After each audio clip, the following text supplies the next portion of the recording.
सभी को नमस्कार। मैं कविता दुआ करनाल से पॉलिटिकल साइंस लेक्चरर स्वागत करती हूँ आपका 10th ज्योग्राफी की क्लास में। आज हम लेसन 2 वन एवं वन्य जीव संसाधन को नोट्स बनाने जा रहे हैं। देखिए, ये लेसन बहुत ही इंटरेस्टिंग है। इस लेसन में हम जानेंगे कि जो हमारा भारत है वो जैव विविधता से भरा हुआ है। यहाँ कितनी तरह के पेड़ पौधे पाए जाते हैं, कितनी तरह के जीव जंतु पाए जाते हैं, कितनी तरह के फूल और वनस्पतियां पाई जाती हैं, तो सब हम इस लेसन के माध्यम से जानेंगे।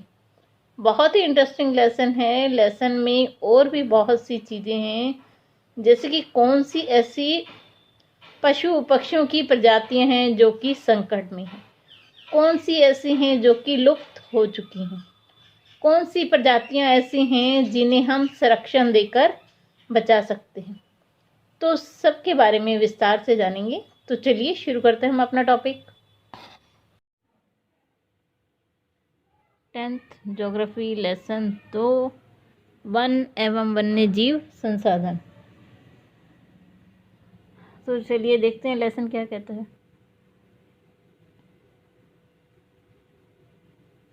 इस लेसन में हम जानेंगे कि सबसे पहले उद्देश्य जान लेते हैं। चलिए, इसे आपको वनों के लाभ के बारे में बताना है, विभिन्न प्रकार के जीवों से के बारे में छात्रों को अवगत कराना है।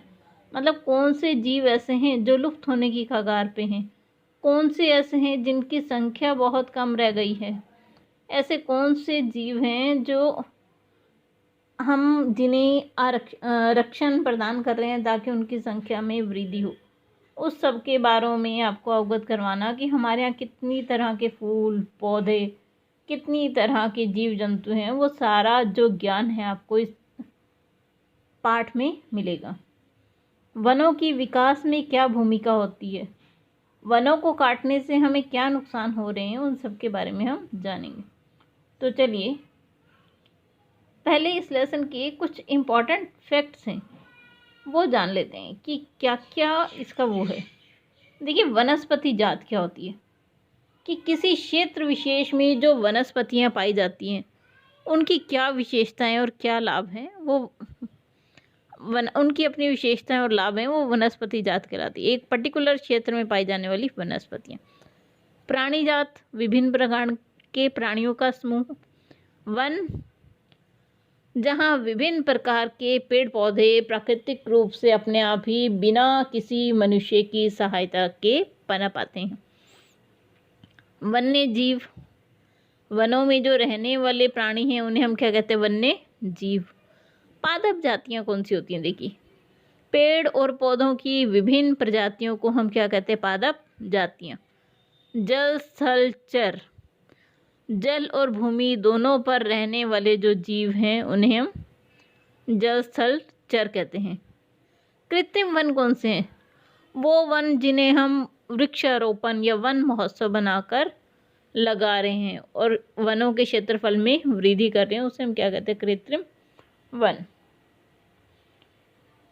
तो चलिए सबसे पहले जानते हैं कि पारिस्थितिकी तंत्र क्या होता है। देखिए, हमारी पृथ्वी पर आप अगर देखें तो सूक्ष्म जीवाणु, बैक्टीरिया, जौक से लेकर वट वृक्ष, हाथी, ब्लू व्हेल तक करोड़ों तरह के जीवधारी हैं। ये पूरा जो आवास स्थल है जिस पर हम रहते हैं वो बहुत ही अधिक जैव विविधता से भरा हुआ है। मनुष्य और दूसरे जीवधारी जो हैं एक जटिल पारिस्थितिकी तंत्र का निर्माण करते हैं जिसका कि हम हिस्सा हैं। देखिए, कुछ ऐसे जानवर हैं जो मांसाहारी हैं, कुछ शाकाहारी हैं, मनुष्य है देखिए अलग अलग तरह के, पौधे हैं इतनी अलग तरह के, कुछ ऐसे जानवर हैं जो काफ़ी दिन पानी ना पिए जैसे कि ऊँट, तो भी जीवित रह सकते हैं। तो अलग अलग मनुष्य और प्राणियों पौधों की अलग अलग विशेषताएं हैं, लेकिन हम सभी का जीवन एक दूसरे पर निर्भर करता है। तो इसी को हम क्या कहते हैं, पारिस्थितिकी तंत्र। चलिए अब जानते हैं जैव विविधता क्या है। देखिए जैसा कि आपको बताया कि इतनी अलग अलग तरह के पेड़ पौधे मनुष्य जीव जंतु हैं हमारे जीवन में, तो इसे हम जैव विविधता कहते हैं। आइए जानें। जो जैव विविधता है जीवन और विविधता के संयोग से बना हुआ है। आमतौर पर पृथ्वी में मौजूद जीवन की विविधता और परिवर्तनशीलता को प्रदर्शित करता है। ये संयुक्त राष्ट्र पर्यावरण कार्यक्रम के अनुसार जैव विविधता जो उनकी विशेषता है उसके आधार पर, आनुवंशिकी के आधार पर, प्रजाति और परिस्थिति तंत्र पर निर्भर करती है। चलिए अब हम जानते हैं भारत में जैव विविधता कितनी तरह की। देखिए जैव विविधता की दृष्टि से भारत एक समृद्ध देश है।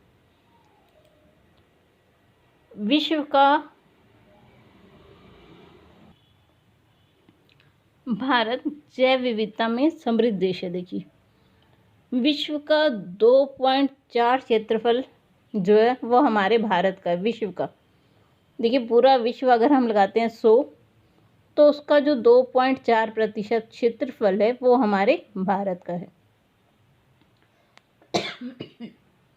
विश्व की 7 से 8% जो प्रजातियां हैं वो हमारे भारत में पाई जाती हैं, जिसमें देखिए 45,000 पादप प्रजातियां पौधों की, 91,000 जंतुओं की प्रजातियां हमारे यहाँ। विश्व के 34 जैव विविधता हॉटस्पॉट जो हैं उनमें से 4 भारत में हैं। चलिए आगे देखते हैं। एक समृद्ध जैव विविधता के साथ भारत प्रकृति से संपन्न देश है। देखिए यहाँ पौधों की 40,000 से भी अधिक प्रजातियां हैं। वनस्पतियों की 12% प्रजातियां हैं और 15,000 फूल पौधों की प्रजातियां पाई जाती हैं भारत में।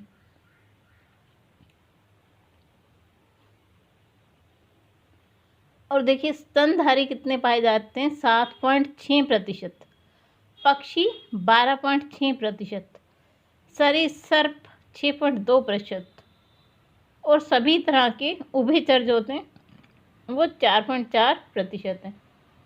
जो मछलियां हैं वो 11.7% मछलियां हमारे भारत में पाई जाती हैं।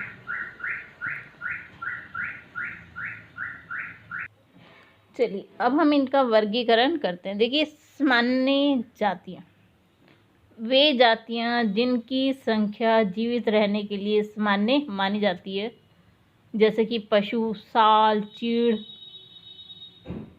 कृंतक इत्यादि। संकटग्रस्त जातियाँ, वे जातियाँ जिनके की लुप्त होने का खतरा बना हुआ है, जिनके लिए परिस्थितियाँ अनुकूल नहीं हैं वर्तमान समय में, इसलिए इनकी संख्या कम हो रही है, जैसे कि काला हिरन, मगरमच्छ, जंगली गधा, गैंडा, शेर, पूंछ वाला बंदर, संगाई। ये वो प्रजातियां हैं जिनकी जाति इस समय संकट में है। चलिए कुछ और जानते हैं आगे देखिए, जानते हैं हम सुभेद जातियां किसे कहते हैं। ये वे जातियां हैं जिनकी संख्या घट रही है। यदि इनकी संख्या पर विपरीत प्रभाव डालने वाली परिस्थितियां नहीं बदली तो इनकी संख्या और भी घट सकती है, तो ये संकटग्रस्त जातियों की श्रेणी में शामिल हो जाएंगी।